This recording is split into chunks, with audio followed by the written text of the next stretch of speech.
What's up, everybody? I'm Eric, and this is Under the Arch Sports. Today, we are going to talk about the St. Louis Blues signing Torey Krug.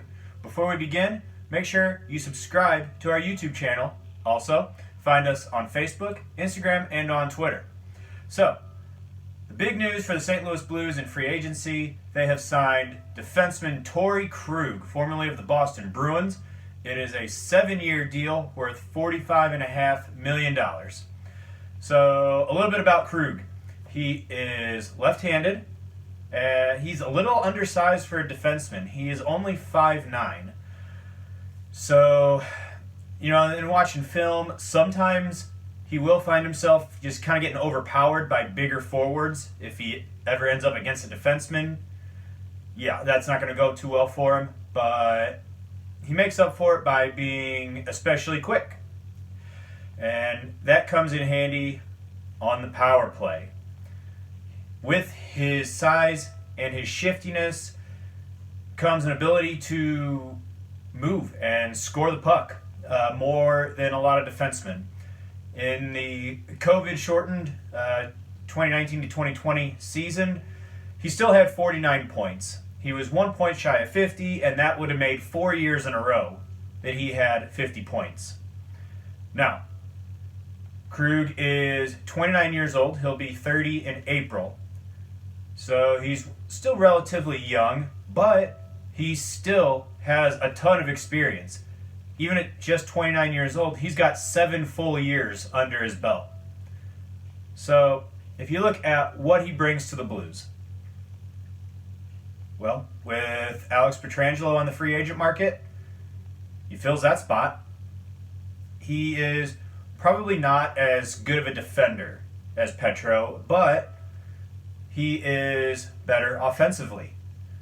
And when you take a look at the Blues power play, there have been times where I jokingly will just say the Blues ought to decline the penalty because the power play has been garbage for stretches over the past few years. He's going to help with that, almost certainly. He is kind of a captain of a power play unit. So that is really going to help make the Blues more of an offensive threat on the power play. Now, I mentioned Alex Pietrangelo. This signing, $45.5 million being committed, it all but closes the door on any chance of Pietrangelo returning to the Blues. As far as where he will end up, all indications seem to point toward Vegas. And, man, that's going to make Vegas... Vegas is going to be good again.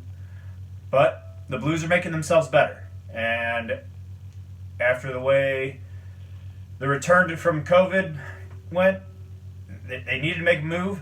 They made a move. Now, who is going to be the new Blues captain? Like I said, this doesn't mean Pietrangelo's gone for sure, but realistically, we're looking at the Blues having a new captain for 2020 and going forward from there. There's a couple of options.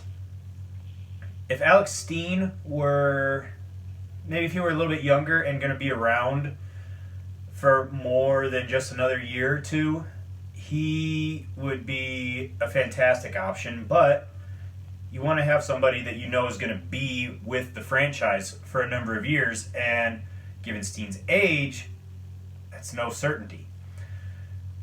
Well, you look also Vladimir Tarasenko, probably the most talented player, at least offensively, on the team. He's wearing the A already, possibly. As far as social media is concerned, I know Blues fans it seems almost unanimous that Ryan O'Reilly should be the new captain. I think we've got, the last season just ended. Tampa just lifted the cup. We've got some time before we're going to find out who the new captain is. I think any of those three names that I mentioned would be good choices. They've got big shoes to fill with Pietrangelo, but I think the Blues have they made their team better. They fixed what I think is probably their most glaring weakness, which is their atrocious power play. And I don't know. I like the move a lot, especially getting him for 7 years. I think the Blues have solidified their defense. Like I said, the power play. Then now it's just time to fine-tune the franchise, fine-tune the roster, and go challenge for another Stanley Cup.